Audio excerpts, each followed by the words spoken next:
Bem-vindos, amigos. No vídeo de hoje eu quero falar sobre um livro de Miguel de Unamuno.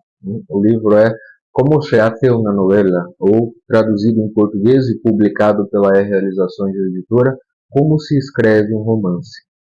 Eu sou um grande admirador do Unamuno há alguns anos, embora este seja o primeiro vídeo que eu dedique a ele, mas fiquei algum tempo sem relê-lo. Em algumas coisas eu já li mais de uma vez, como por exemplo Como se hace una novela, e eu decidi relê-lo.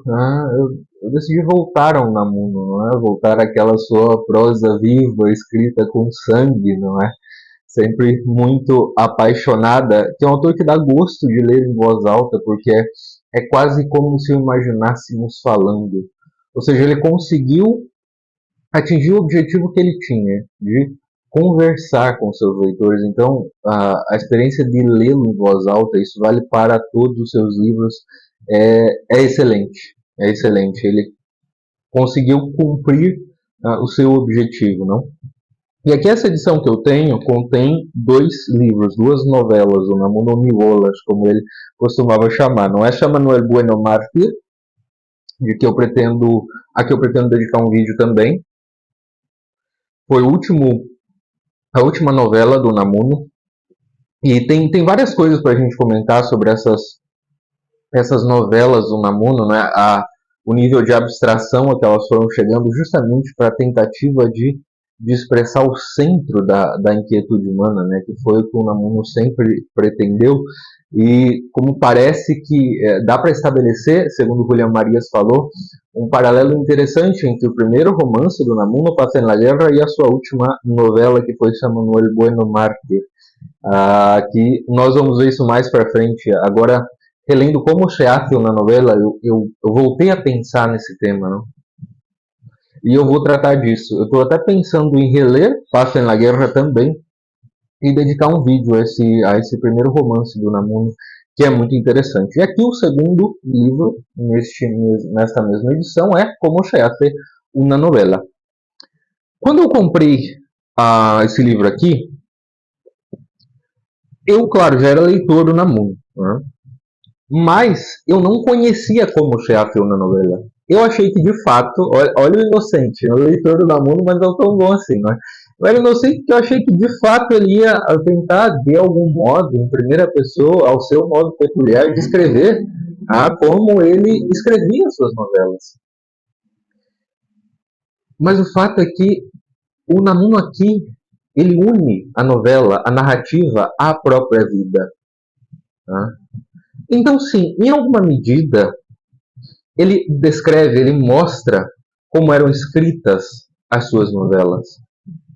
Mas ele faz isso passando pela contingência na qual ele estava. Então, isso aqui, na verdade, Como se hace una novela, é um diário do exílio de Unamuno. Unamuno ficou alguns anos afastado da Espanha, na época da ditadura do general Miguel Primo de Rivera, que foi um diretório militar que ocupou o poder efetivo, mantendo o rei Alfonso XIII no poder, mas que por uma série de questões acabou ocupando o poder, esse diretório militar. E essa ditadura é conhecida em espanhol como dicta blanda, porque não houve uma perseguição de ferro e fogo e tal. O próprio exílio do Unamuno é interessante. O Unamuno se opôs a esse diretório. Ele era catedrático de grego na Universidade de Salamanca e ele escrevia para muitos jornais, muitas revistas também. O Unamuno foi um exemplo de alguém que de fato ganhou a vida escrevendo mesmo, não é? Então, ele foi licenciado dessa cátedra. Foi uma coisa interessante, porque e aí veio essa ambiguidade dessa ditadura do general Primo de Rivera, né? Primeiro ele foi licenciado, ou seja, ele era o titular, né? Ele poderia voltar, mas aí houve lá o exílio de alguns opositores, entre eles o Unamuno. Em seguida, houve um perdão por parte do governo para que essas pessoas pudessem voltar à Espanha, e o Unamuno poderia ter retomado a sua cátedra, mas nesse meio tempo ele achou melhor não fazer isso, ele achou melhor não voltar, então ele ficou na Espanha. Então, ele escreve esse livro pela primeira vez em 1926, 24, acho que é 24, e um amigo dele, a Jean Cousu traduz para o francês. Então, esse pequeno livro, esse pequeno diário do seu exílio, quando ele está ainda em Paris, depois ele vai para Hendaia, na fronteira com a própria Espanha, a terra vasca já, terra do próprio Unamuno, não é? E ele escreve, é publicado em francês, depois de alguns anos ele retoma esse livro, e ele não tinha original. Então, o que ele faz? É muito interessante também. Ele retraduz o seu texto a partir do francês, acrescentando novos comentários, né, que são bastante interessantes para a gente desse período do Unamuno. Tá. Por que essa contingência é tão importante? Porque uma das coisas que o Unamuno faz nesse livro é criticar a separação entre a teoria e a prática, entre a contemplação e a ação. Né? Para ele, elas estão juntas. Né? Ele diz na página 196, quando se acabará de compreender que a ação é contemplativa e a contemplação é ativa, ou seja, a vida é uma própria narrativa, a vida humana é intrinsecamente dramática, de modo que nas nossas ações há uma contemplação, né? Quer nós tenhamos consciência dela ou não, quer ela seja mais ou menos perfeita, e que a ação que nós estamos pensando, que nós deliberamos, ela é contemplativa. Lógico, eu estou trazendo isso aqui em termos mais abstratos, tentando explicar uma coisa que o Unamuno não gostava de explicar, porque ele achava que isso escapava ao puro racionalismo. O Unamuno é inimigo do racionalismo, de formulações redutíveis do discurso humano para a experiência da própria vida, que era muito maior.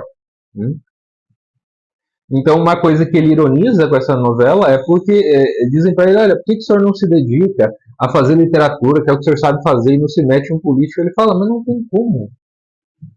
A própria política é uma narrativa, é uma novela, e a novela é política, e por aí vai.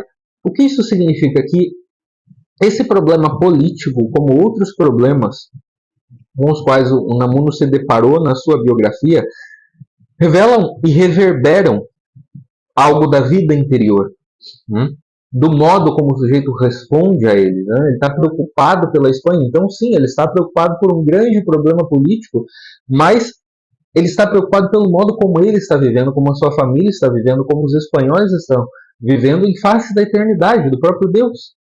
Todas essas coisas sempre estão juntas. Tá? O Unamuno, ele não gosta dessa separação abstrata que a gente pode fazer, por exemplo, para estudar filosofia política, ou qualquer coisa assim. Nós fazemos isso para estudar filosofia do direito, filosofia política. Nós fazemos essas abstrações, esses recortes, que nós, temos que saber que são recortes e que são abstrações didáticas para o estudo, mas que, na vida, todos esses elementos, os elementos que nós recortamos e os elementos que selecionamos, recortamos e selecionamos, os que deixamos de fora, estão todos juntos. O que o Unamuno tenta fazer é mostrar numa narrativa como eles estão juntos. E essa narrativa é a sua própria vida. É um livro, então, que sintetiza a relação entre literatura e vida, que é crucial para o Unamuno, que ele expressa isso de modo já narrativo, e que depois vai ser o Julián Marías que, de modo mais didático, de um modo mais sistemático, vai expressar isso na sua filosofia. A influência do Unamuno sobre o Julián Marías é muito grande. E o próprio Julián Marías o reconhece quando, um pouco depois da Guerra Civil, ele publicou seu livro Miguel de Unamuno, para se livrar do fantasma do Unamuno enquanto peso, não é que era muito forte a influência sobre ele, e para ficar só com a influência, só com as coisas boas. Então, ele sistematizou o pensamento do Unamuno de algum modo, o Julián Marías.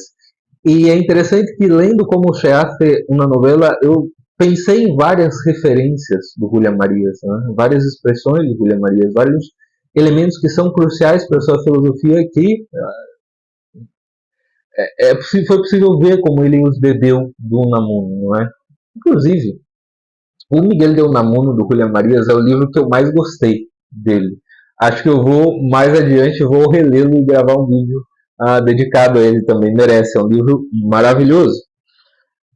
E aqui eu pego uma expressão do Julián Marías. A forma da vida, sua estrutura é narrativa, e são as histórias que guardam a vida na eternidade. Vou lembrar do Frankl, de algo que eu já falei Acho que eu já falei em alguns vídeos aqui que eu mencionei o Viktor Frankl, e eu fiz um post sobre isso também no Instagram, não é como que o passado fica guardado na eternidade, como o Viktor Frankl fazia. E muitas vezes o acesso que nós temos a esse passado que está na eternidade, aquilo que a gente já fez, que fica guardado na eternidade, é pela narrativa, pela história que a gente relembra e reconta da nossa vida, né? E diz o Namuno no início do livro, ainda no prólogo, que a ficção é sempre autobiográfica. Ele diz sim, toda novela, toda obra de ficção, todo poema, quando é vivo, é autobiográfico. Todo ser de ficção, todo personagem poético que um autor cria faz parte do próprio autor.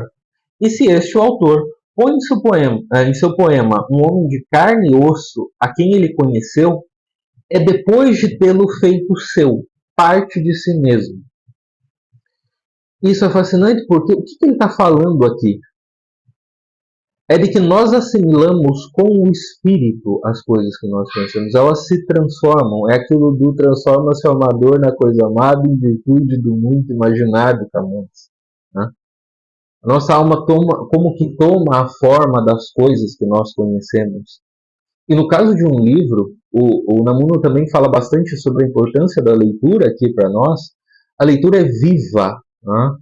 O professor Georg Steiner, no documentário Bela e a Consolação, fala dessa figura que eu acho que ele tirou do crítico literário inglês Samuel Johnson. Que o Samuel Johnson falava de uma ingestão, ingestion. Né? Nós assimilamos aquilo que conhecemos. Aquilo se torna carne da nossa carne também, de um modo análogo àquilo de que nos alimentamos. Né? E é justamente com essa analogia física da nossa nutrição que nós nos aproximamos da literatura. E que o Unamuno se aproxima da própria criação literária. Quando ele diz que toda obra de ficção, todo poema, no sentido do artífice, da criação, quando é vivo é autobiográfico, o que isso significa? Significa que o autor só está falando de si mesmo, no sentido de relatar aquilo que lhe aconteceu, como é o caso do próprio Unamuno nesse livro. Ou seja, em algumas circunstâncias, o aspecto autobiográfico de um livro aparece até mesmo com os acontecimentos que de fato se sucederam na vida do autor. Mas nem sempre é assim. Nem sempre é assim. Isso significa que o conhecimento que o autor tem da realidade, os aspectos da realidade de que ele se aproxima, que são ingeridos por ele, são transformados nessa obra de ficção. E muitas vezes eles são transformados a tal ponto que já não há semelhança entre a circunstância em que ele discerniu aquele aspecto da realidade, por exemplo, um sofrimento, a perda de um pai, a perda de um filho. Aquilo é dissociado do acontecimento para que o autor possa recontar a mesma experiência, né, artisticamente numa outra história, com personagens puramente inventados, mas que fazem parte dele. Percebam, então, que essa experiência, de fato, ela foi ingerida pelo autor. Né? Ela se tornou parte dele. Mas ele não precisa necessariamente recontá-la do mesmo modo. Ele reconta a essência daquela experiência. Né? A dor da perda, no exemplo que eu acabo de citar. E é interessante o que o Namuno diz em seguida, né? Todos os que vivemos principalmente da leitura e na leitura, não podemos separar os personagens poéticos ou novelescos dos históricos. Dom Quixote é para nós tão real e efetivo como Cervantes, ou mais bem este tanto como aquele, ou seja, tanto Cervantes é tanto como Dom Quixote. Tudo para nós é livro, leitura. Podemos falar do livro da história, do livro do universo. Aí diz o Namuno, nós somos bíblicos. Né? Nós somos bíblicos. E esse sentido em que o Namuno fala também, ele transcende ao aspecto material, né, de uma própria narrativa material aqui impressa num livro. Ele se refere a essas histórias que nós contamos para nós mesmos acerca da nossa vida, daquilo que conhecemos. Né? Elas têm, então, esse esqueleto, essa estrutura de um livro, ainda que elas fiquem só na nossa cabeça, ou que nós apenas contemos para outras pessoas, né? Não podemos esquecer que a literatura antiga, vamos pensar nos épicos de Homero, a Odisseia, a Ilíada, circularam por muitíssimos anos como récita oral, foram recitados oralmente. Né? Percebam aqui, então, essa história que antes de surgir o livro, e a gente pode fazer uma pequena projeção, já eram livros na ordem, na estrutura que a gente sabe que tem um livro antes mesmo de serem impressos, serem colocados nessa matéria que nós chamamos de livro. Né? A narrativa da realidade é substância da realidade mesma, diz o Unamuno em seguida. Isso é interessante.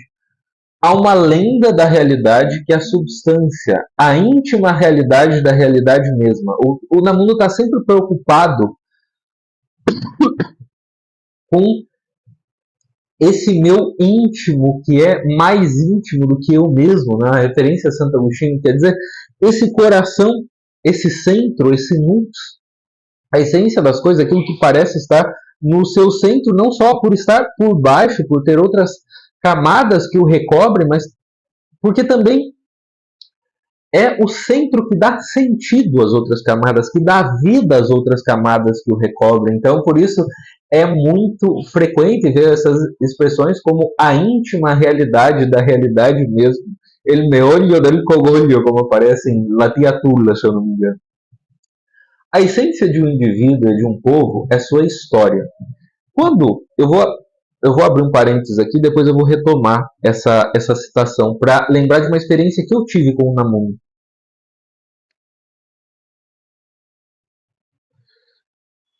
O primeiro livro que eu li dele foi do Sentimento Trágico da Vida. E quando ele estava falando de história, como ele faz aqui, eu sempre pensava em algo historiográfico mesmo, sabe?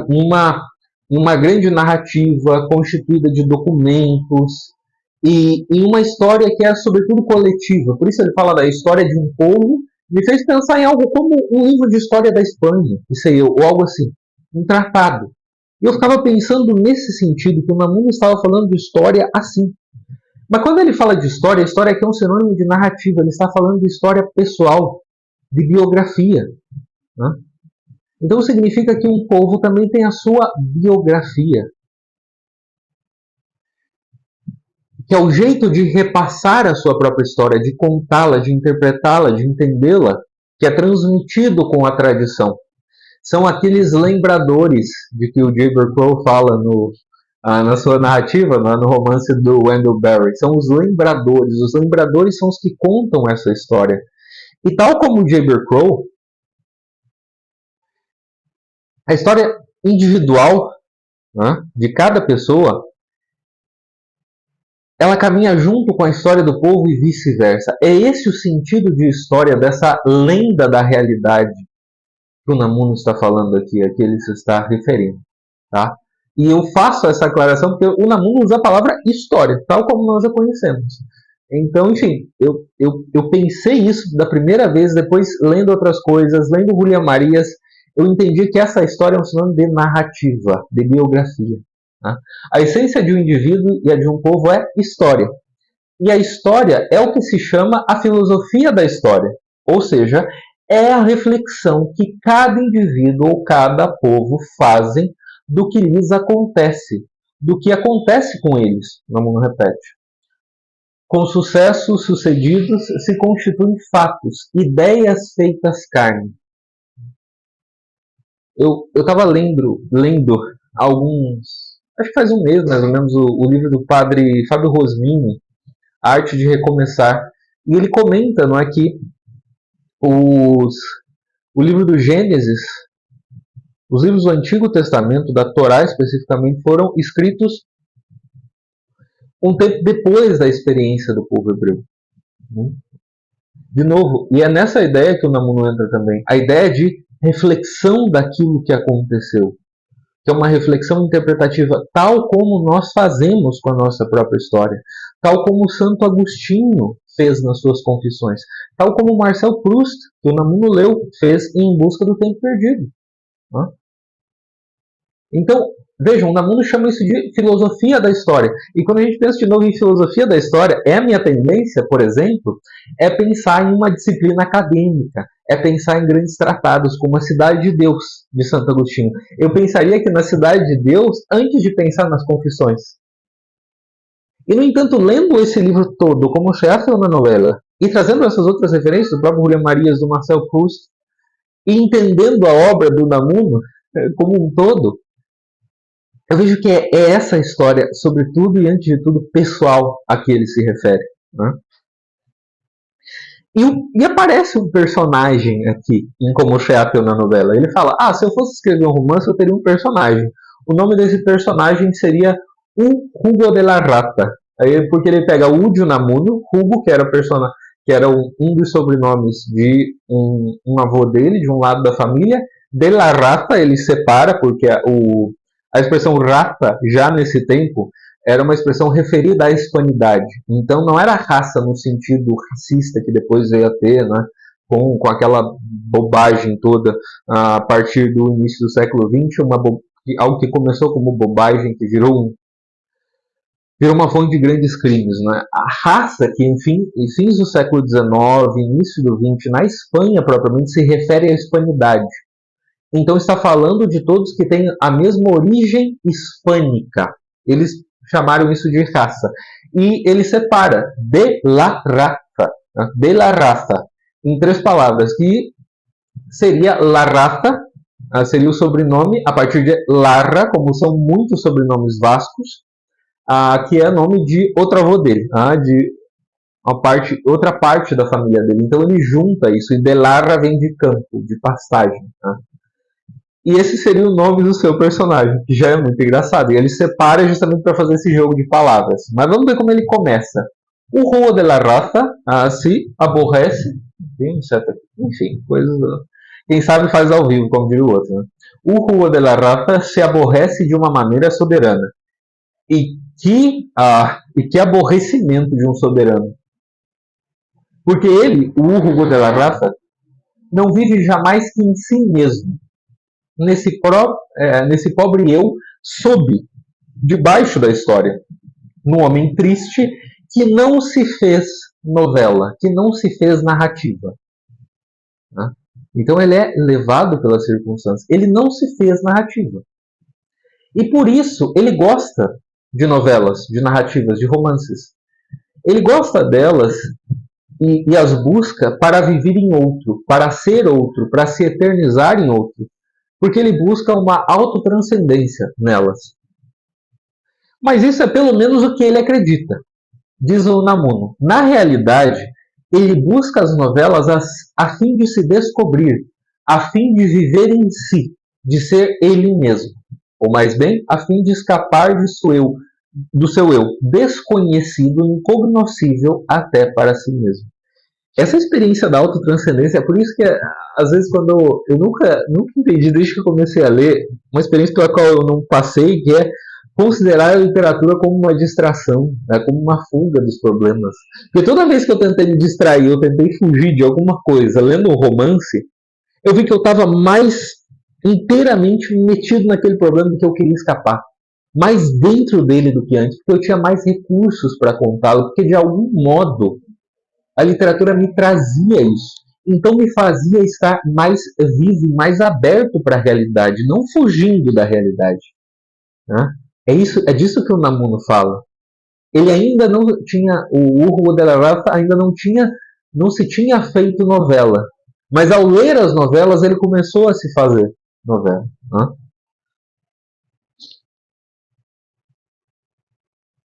E aí ele diz, né, que aí ele vai falando e ele sempre interrompe essa narrativa do Hugo de la Raza fazendo outros comentários, que ele estava lendo as cartas do Giuseppe Mazzini, as cartas de exílio do Giuseppe Mazzini, o italiano revolucionário, e ele vai fazendo esses outros comentários e fala do que ele estava lendo, de outras coisas contemporâneas. Né? Ele interrompe essa narrativa do Hugo de la Raza.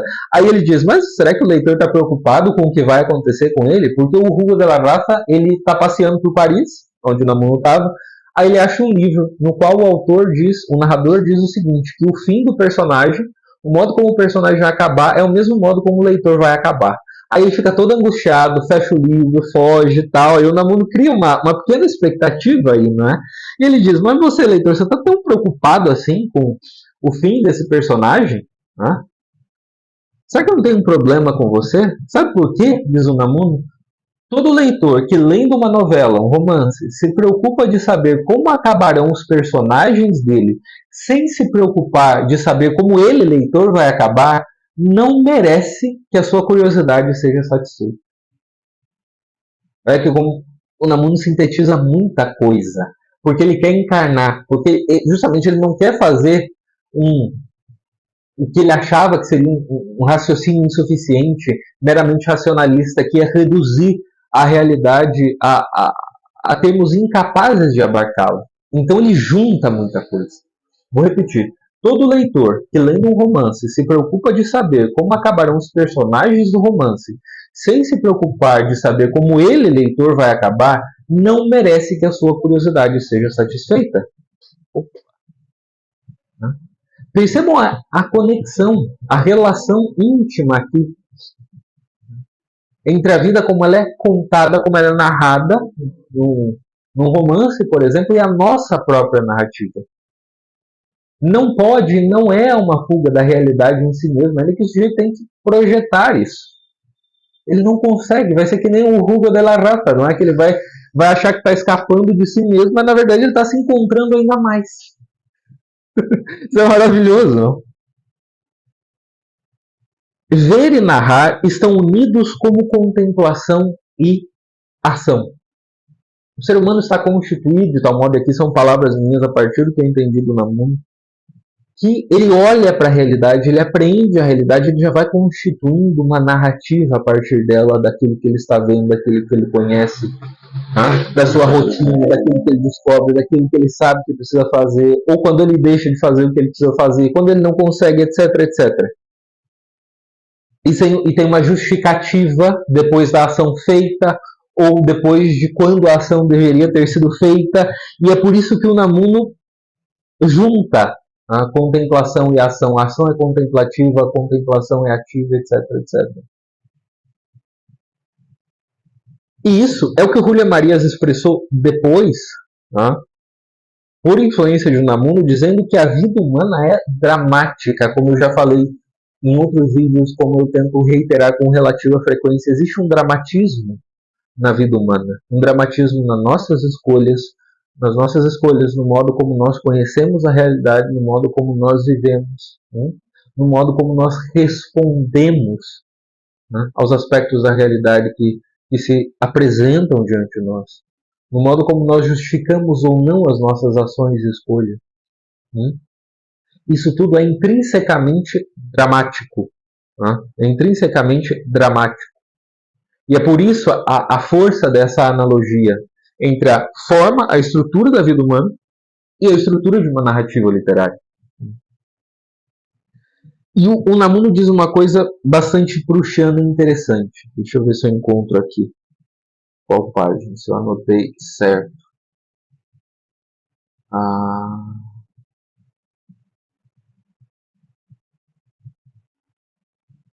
Sim.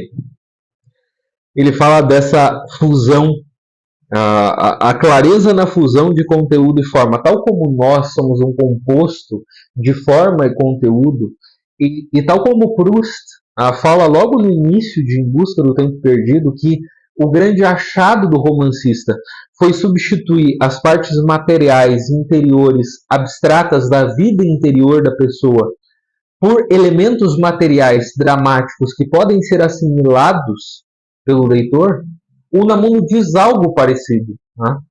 Mas um homem histórico, um homem de verdade, um sujeito de romance, este leva as entranhas na cara.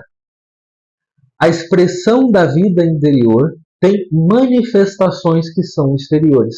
E é com essas manifestações que o autor de um romance está preocupado, porque elas são a sua ferramenta de trabalho. Quando, por outro lado, ele começa a entrar muito em motivações psicológicas interiores do personagem, ele se perde, porque ele perde o dramatismo que é próprio da vida humana. Né? Ele tenta fazer uma abstração que já deixa de ser uma obra de arte e acaba virando um ensaio, por exemplo. Ou dito de outro modo, sua entranha, intrânea. O de dentro é sua estranha, extrânea, o de fora. A sua forma é o seu fundo, é o seu conteúdo. Olha aqui a fusão entre forma e conteúdo. E eis aqui porque toda a expressão de um homem histórico verdadeiro é autobiográfica. Todas as nossas ações revelam algo da nossa vida interior, do nosso compromisso com a vida, da falta de compromisso com a vida. Né? Por isso, como diz o Luis Rosales em Misericórdia, no lloro lo perdido, Senhor, nada se pierde. Nada, nada, nada se perde. E é por isso que o nosso modelo, o nosso exemplo de uma vida humana perfeita é de nosso Senhor Jesus Cristo, verdadeiro homem e verdadeiro Deus. Por que são contadas coisas cotidianas no Evangelho? Porque elas são importantes. Né? Pois precisamente são os hipócritas os que mais levam as entranhas na cara. Né? Eles têm uma tampa, mas é de cristal. Ou seja, no fundo, nem mesmo a hipocrisia pode ser disfarçada. Né? As nossas cicatrizes não podem necessariamente ser disfarçadas. Agora, o fato de elas não poderem ser disfarçadas não significa que outras pessoas vão ter a acuracidade para enxergar esses elementos da nossa vida interior em aspectos exteriores. Para isso é preciso amor, uma intimidade, uma amizade profunda, um casamento, né? Ou a santidade. Quer um exemplo de alguém que conseguiu fazer isso? O Padre Pio. Né? É isso que uma das coisas que o Padre Pio fazia, né? É conseguir ler nos gestos exteriores, na vida exterior, toda a vida interior de alguém. Né? É isso que os santos conseguem fazer, do tanto que eles amam, né? Com amor verdadeiro, divino, aí eles conseguem fazer. Mas, por outro lado, também é esse o esforço de um terapeuta, quando ele olha para o seu paciente, quando ele escuta o relato do seu paciente, com as palavras que o paciente tem, com o modo como o paciente se apresenta, é esse esforço que ele está tentando ver. Essa junção de forma e conteúdo nas expressões exteriores. Né? Então, de modo que o terapeuta tenta se colocar um pouco como um leitor de ficção diante do seu paciente.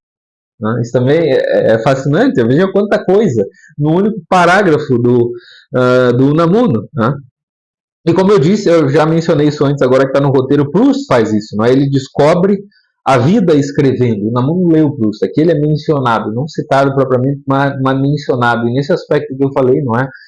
Do achado do romancista, o Proust explica isso e ele faz isso ao longo de Em Busca do Tempo Perdido, que é substituir essas partes imateriais por partes materiais comunicáveis, assimiláveis ao leitor. E diz o Unamuno, então, que é o próprio romancista quem se faz com o romance. Ele faz a si mesmo com o romance. Porque ele está... O exercício de escrita, o exercício narrativo, de contar a própria história, né? E aqui, isso, o Unamuno fala do romancista propriamente, mas ele diz, bom, todo mundo se faz romance. Né? A própria vida tem essa estrutura. Então, é um pouco da narrativa artística, com as suas peculiaridades, com seus limites e possibilidades, e da narrativa humana que todos nós temos em sentido amplo. Como se faz um romance? Bem, mas para que se faz? E o para que é o porquê. Por quê? Ou seja, para que se faz um romance? Para fazer-se o romancista. E para que se faz o romancista? Para fazer o leitor. Para fazer-se um com o leitor. E só fazendo-se um, o novelador, o romanceador e o leitor do romance se salvam ambos de sua solidão radical. Enquanto se fazem um, se atualizam, e atualizando-se, se eternizam. Porque as grandes experiências humanas, nesse sentido, é que elas são comunicáveis, comunicadas por essa narrativa comum, né? Pelo esforço de contá-las. É como quando a gente desabafa com alguém, ou com algum amigo, sobre algum sofrimento, e a pessoa nos conta que passou por algo parecido, ou de alguma forma ela aparece e nos dá a entender que ela compreende aquilo. E a gente se sente menos sozinho. A gente se sente menos sozinho. A gente não é um caso isolado. E em todas as experiências humanas, Deus nos fez de tal modo, né, que essa estrutura narrativa da nossa vida precisa, em muitos aspectos, contar com as nossas palavras, né? Contar com essa comunhão que muitas vezes, que na maioria das vezes para nós é verbo, né? E aí vou finalizar com algo interessantíssimo que o Unamuno diz sobre o amor ao próximo e o amor a si. Que ninguém se conhece melhor a si mesmo que o que se cuida de conhecer os outros. E posto que conhecer é amar, acaso seria conveniente variar o preceito divino e dizer: ama-te a ti mesmo como amas o teu próximo. Isso é fascinante porque Nosso Senhor coloca amar a Deus sobre todas as coisas, é o próximo como a ti mesmo. Existe aí um vínculo entre o amor ao próximo e o amor a si. E esse exercício de saída, esse exercício novelesco de tentar compreender uma narrativa, né, de outra pessoa, é um exercício de amor. Né? E esse exercício é o que temos que fazer conosco mesmos, mas é um exercício que demanda de nós a verdade. Né? Não podemos cair na falsa narrativa da eterna justificativa, no sentido específico e negativo das nossas ações. O que nós precisamos é cultivar a narrativa verdadeira. Né?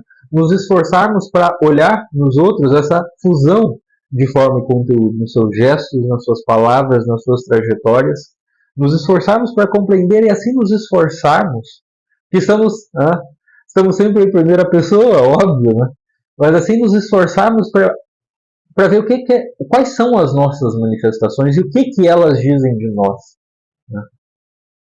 Esse é o esforço de se conhecer para se amar. Mas isso será possível? Né? Essa possibilidade estará ao nosso alcance quando nos cuidarmos de conhecer os outros. Quando nos cuidarmos de ler essa narrativa, esse conjunto de forma e conteúdo nas pessoas próximas a nós. Enfim, meus amigos, é o que eu tinha para dizer sobre Como se hace una novela, do Miguel de Unamuno. Espero que vocês tenham gostado deste vídeo e aguardem que logo vou gravar mais vídeos falando do Miguel de Unamuno. Aproveito para pedir que vocês curtam este vídeo, que compartilhem, se ainda não estão inscritos, que se inscrevam no canal, porque isso ajuda o meu trabalho, tá bem? Muito obrigado pela atenção de vocês e até o próximo vídeo.